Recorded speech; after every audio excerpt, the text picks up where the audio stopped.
멕시코에서 한국인 교민 2명이 총격을 당해 현지 경찰이 달아난 범인을 쫓고 있습니다. 피해 교민들은 병원에서 치료를 받고 있지만 중태입니다. 40대 중국계 간병인 남성에게 2명의 한인 할머니가 피살돼 한인 사회가 충격에 빠진 가운데 사건이 발생한 요양원 수사가 본격적으로 시작됐습니다. 공화당 유력 대선 주자인 트럼프 전 대통령이 바이든 대통령과의 가상 대결에서 오차 범위를 벗어나 앞서고 있다는 여론조사 결과가 나왔습니다. 남부 지역 폭염이 수주째 이어지고 있습니다. 텍사스 일부 지역은 데스밸리보다 더 기온이 높아졌습니다. 텍사스주의 한 공항에서 한 직원이 비행기 엔진에 빨려 들어가 사망하는 일이 벌어졌는데 자살로 추정된다는 조사 결과가 나와 충격을 주고 있습니다.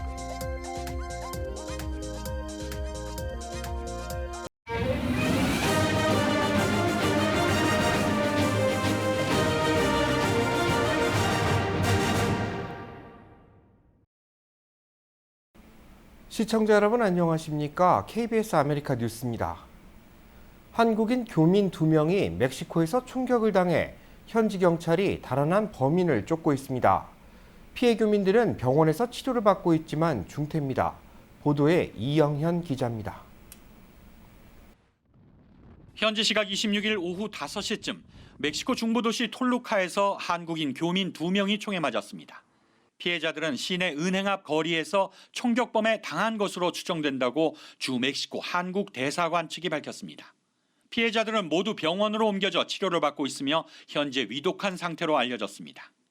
멕시코 경찰은 총격범이 범행 직후 피해자의 차를 타고 달아난 뒤 사건 현장 부근에 차를 버린 사실을 확인하고 범인들을 쫓고 있습니다.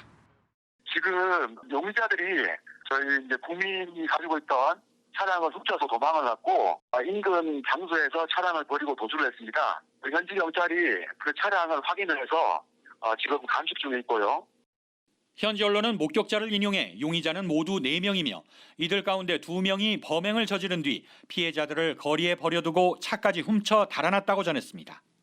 멕시코 경찰은 정확한 범행 동기를 확인하기 위해 사건 현장 주변 다른 은행 CCTV와 피해자들의 은행 계좌도 함께 확인하고 있다고 대사관 측이 밝혔습니다.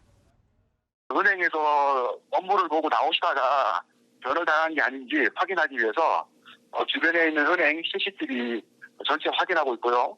그리고 지금 그분들 그 은행 거래 내역도 함께 지금 확인하고 있습니다. 피해자들은 멕시코시티에서 4, 5년 전부터 사업을 해온 한국 국적 교민들로 모두 30대 남성으로 알려졌습니다. 현지 언론은 피해자들이 사건 당일 톨루카 현지 부동산 개발 회사와 사업 논의를 예정하고 있었다고 전했습니다.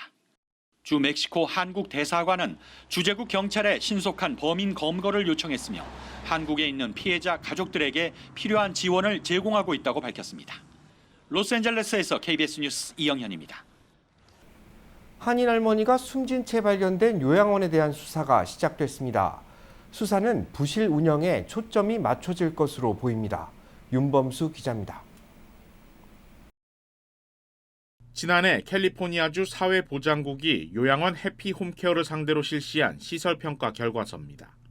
거주자와 직원, 방문자의 안전과 복지를 위한 위생유지 관리에 결함이 발견됐다고 적시돼 있습니다.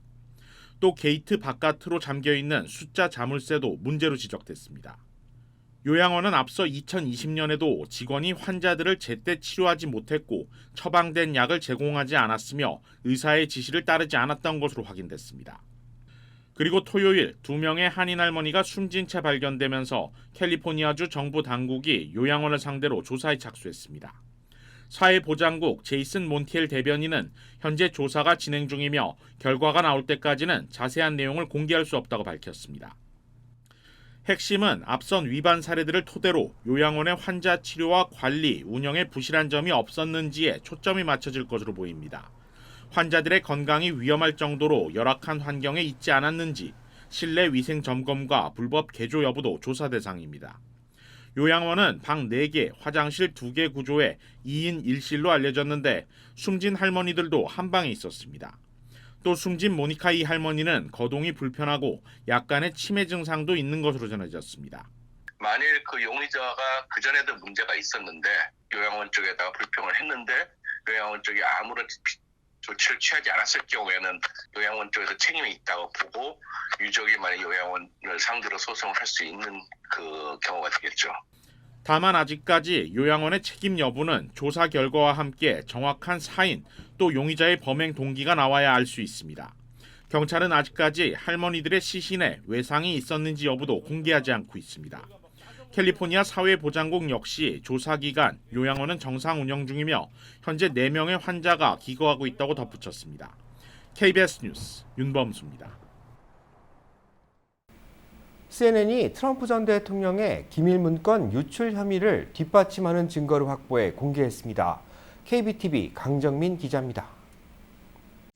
트럼프 전 대통령이 기밀 문건 유출 의혹과 관련해 간첩법 위반, 사법 방해, 기록물 훼손 내지 위조, 거짓 진술 등 37개 혐의로 지난 8일 연방법원에 기소된 가운데 CNN이 기밀 문건 유출을 뒷받침해주는 2분 분량의 녹음 파일을 공개했습니다.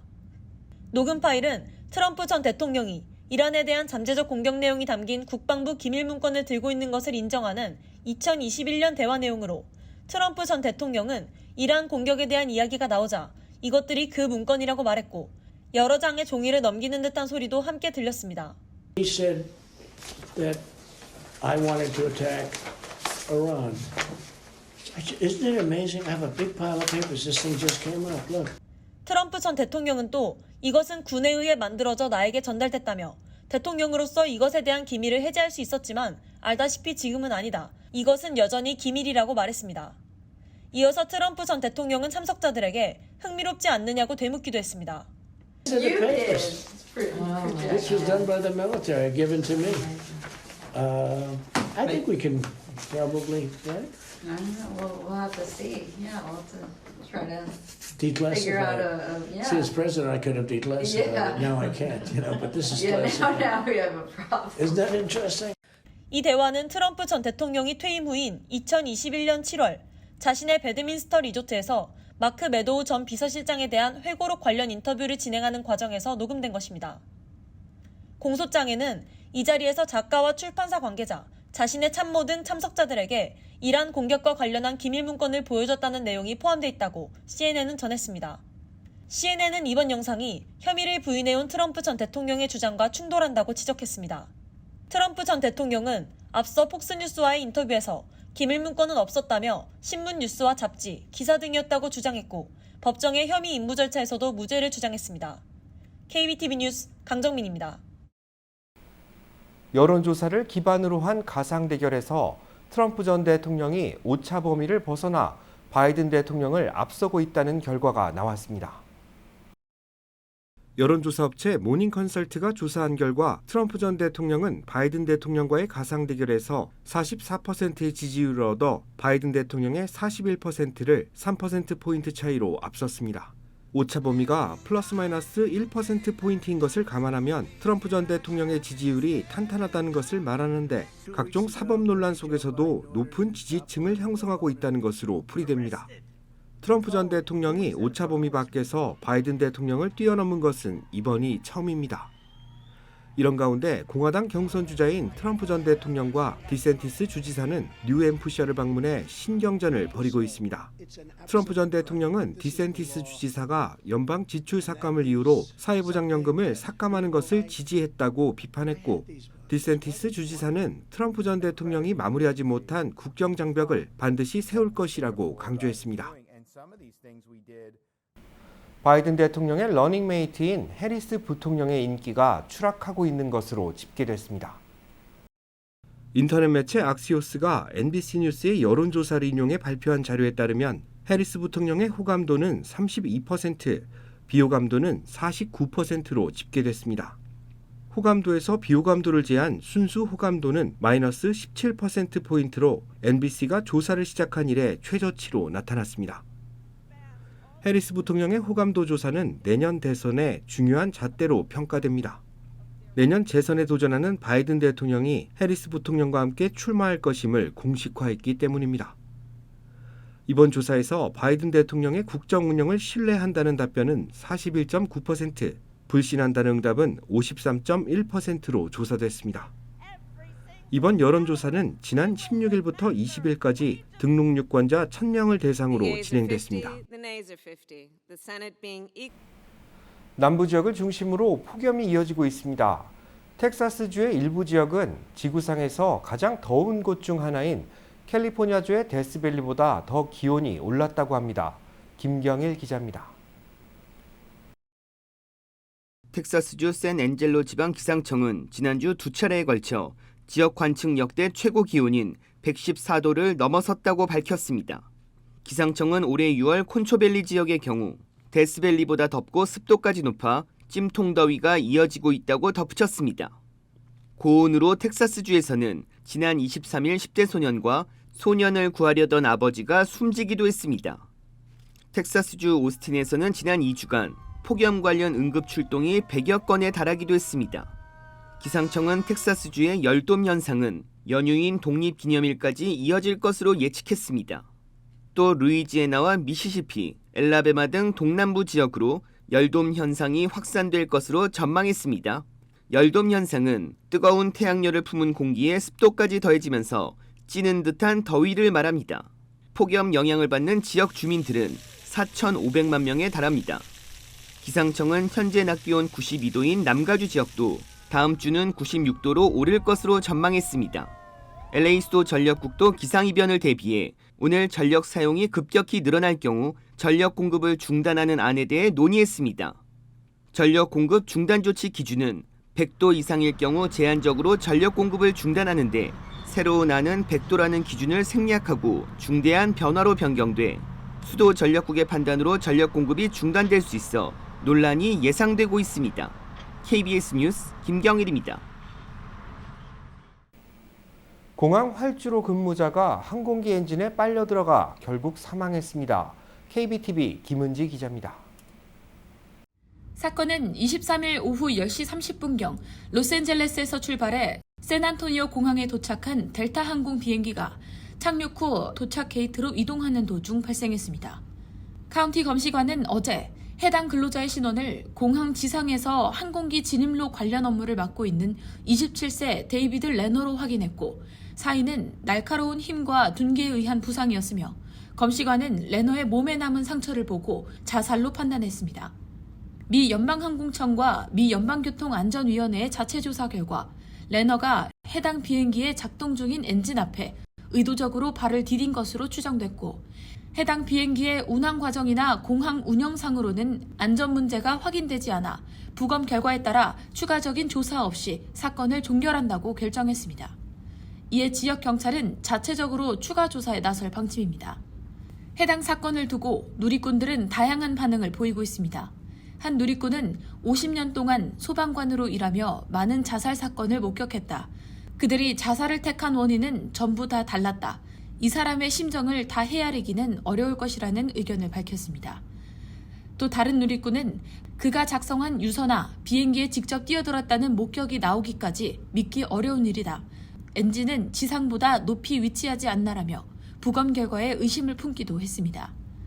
한편 이번 사건은 지난해 말 알라바마주 공항 활주로에서 근무하던 직원이 아메리칸 이글 항공기 엔진에 끌려 들어가 사망한 지 불과 6개월 만에 발생했습니다. 새 아이의 어머니였던 피해자는 작동 중인 엔진에 너무 가까이 다가간 바람에 화를 입은 것으로 판결났습니다. 당시 아메리칸 항공사 측은 근로자들에게 매번 비행기가 지상에 정차했을 때 엔진 쪽으로 가까이 가지 말라고 여러 번 경고했다며 책임이 없다고 주장했습니다. KBTV 뉴스 김은지입니다.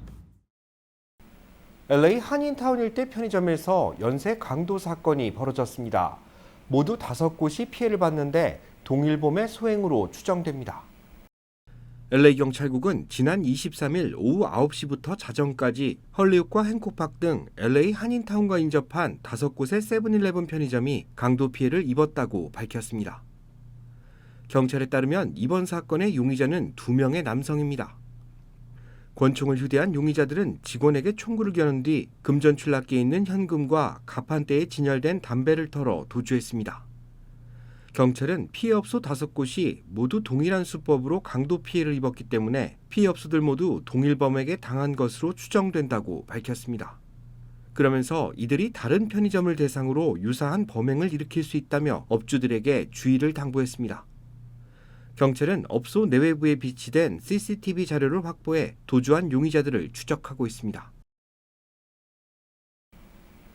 국내에서 말라리아 감염 사례가 보고됐습니다. 20년 만의 일입니다. 연방질병통제예방센터 CDC는 플로리다와 텍사스주에서 말라리아 감염 사례가 보고됐다고 밝혔습니다. 이번 감염은 20년 만에 처음 있는 일로 CDC는 의학적 긴급 상황으로 간주할 수 있다고 발표했습니다.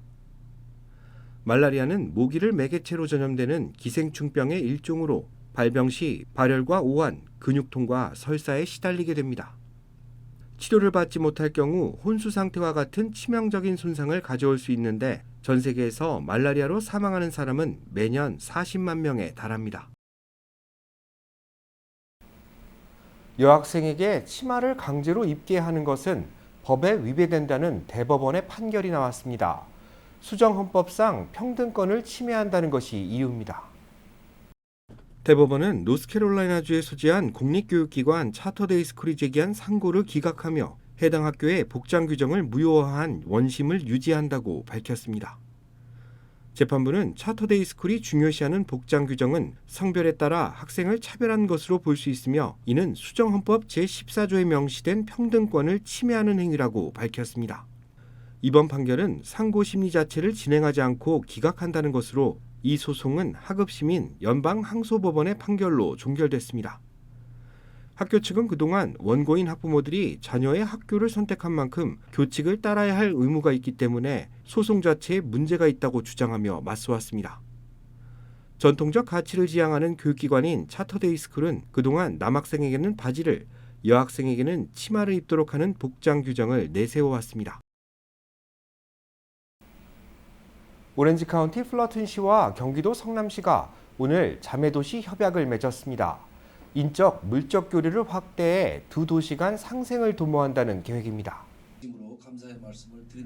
오늘 오전 플러튼과 성남시를 대표하는 정치 경제인들이 플러튼시청에 모였습니다. 두 도시 간 자매도시 관계를 맺고 상호 발전을 추구하는 것이 목적입니다. 플러튼시와 자매도시를 맺은 성남시는 오늘 플러튼시의 비즈니스 센터를 개관해 한국 기업 진출을 확대한다는 계획입니다. 제1테크노밸리에서만 해도 1년에 연 매출액이 120조 이상 매출액을 올리고 있는데 이런 그 4차 산업 관련된 기업들이 이 미국 시장에 진출하기 위해서 플러튼시의 성남관을 개관하게 된 것을 매우 뜻깊게 생각을 합니다. 플러튼시에 들어선 KSBC 센터는 미국과 한국의 지방자치단체가 협업해 기업들을 위한 비즈니스 센터를 만든 최초의 사례가 됐습니다. 중소벤처기업들의 미국 진출에 굉장히 좋은 위치다, 도시다 생각해서 우선적으로 이렇게 자매결연 또 나가서 성남 기업 전시관을 오픈하기로 했습니다. 플러튼시는 다각도의 노력을 통해 단순한 자매도시 결연 이상의 상생을 추구할 것이라고 밝혔습니다. It should be about economic, cultural, art, intellectual exchange in a real progressive manner. This is 2023. We live in a global world. Our society becomes more interconnected by the day. Technology will drive the things that we do. We're now a 12, 16, 18-hour day difference in time is but a moment in time for us. 성남시는 플러튼의 한인 밀집도가 높고 물류 중심지이기 때문에 두 도시가 협력해 발전해 나가는 모습은 한미 관계에 있어 좋은 본보기가 될 것이라고 기대했습니다. 플러튼시는 4차 산업 주요 도시로 주목받고 있는 성남시의 미국 진출을 지원하는 한편 인적 교류를 확대한다는 계획입니다. 플러튼시는 성남시와의 자매도시 협약을 기념하기 위해 오늘 6월 27일을 성남의 날로 명명했습니다. 제1회 성남시의 날을 맞은 플러튼시에서는 오늘 저녁 금난세 총감독이 이끌고 있는 성남시향의 오케스트라 공연이 펼쳐졌습니다. 플러튼시는 앞으로 성남시와의 긴밀한 협력 관계를 통해 자매도시 이상의 큰 성과를 이뤄낼 것이라고 밝혔습니다.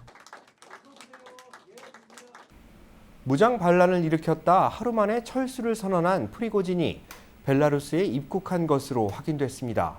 보도에 조빈나 기자입니다. 바그너 그룹 수장 프리고진의 전용기가 벨라루스에 도착했다는 보도가 나온 지 반나절도 지나지 않아 벨라루스 대통령이 직접 입국 사실을 확인했습니다. 루카셴코 대통령은 바그너 용병들의 벨라루스 행도 환영한다고 말했습니다. 버려진 군사기지 중 하나를 사용할 것을 제안했다며 그들의 전투 경험이 벨라루스군에 도움이 될 거라고 했습니다. Показали, рассказали и тактика, и вооружение, и как наступать, как обороняться. Это бесценно. Вот это нам от вагнеровцев надо взять. 앞서 푸틴 러시아 대통령은 바그너 용병에게 러시아 국방부와 정식 계약을 체결하거나 벨라루스로 가도 된다고 했습니다. 바그너가 벨라루스를 새로운 거점으로 삼을 가능성이 제기되면서 주변국들은 촉각을 곤두세우고 있습니다. 폴란드는 매우 부정적인 신호라며 북대서양 조약기구 나토의 동쪽 보안을 강화할 것을 촉구했습니다. Relokacja sił rosyjskich de facto w postaci prawdopodobnie grupy Wagnera na Białoruś, także i przeniesienie tam szefa grupy Wagnera, więc to są wszystko dla nas takie bardzo negatywne sygnały. 러시아 내 바그너 조직의 변화도 시작됐습니다. 러시아 연방보안국은 바그너 그룹의 무장 반란 혐의에 대한 수사 종결을 발표했습니다. 러시아 국방부는 바그너가 보유한 대형 군사 장비를 인수에 나섰습니다. 다만 푸틴 대통령은 바그너 용병 인건비와 프리고진에게 돌아간 국방부 조달 비용 등으로 지난 1년간 2조 5천억 원이 넘는 예산을 지출했다며 사용처를 조사하겠다고 밝혔습니다. 한편 미국 재무부는 바그너 그룹의 아프리카 활동과 관련해 임원 1명과 업체 4곳을 제재 대상에 올렸습니다. 모스크바에서 KBS 뉴스 조빈나입니다.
KBS 아메리카 뉴스 마칩니다. 시청해 주셔서 고맙습니다.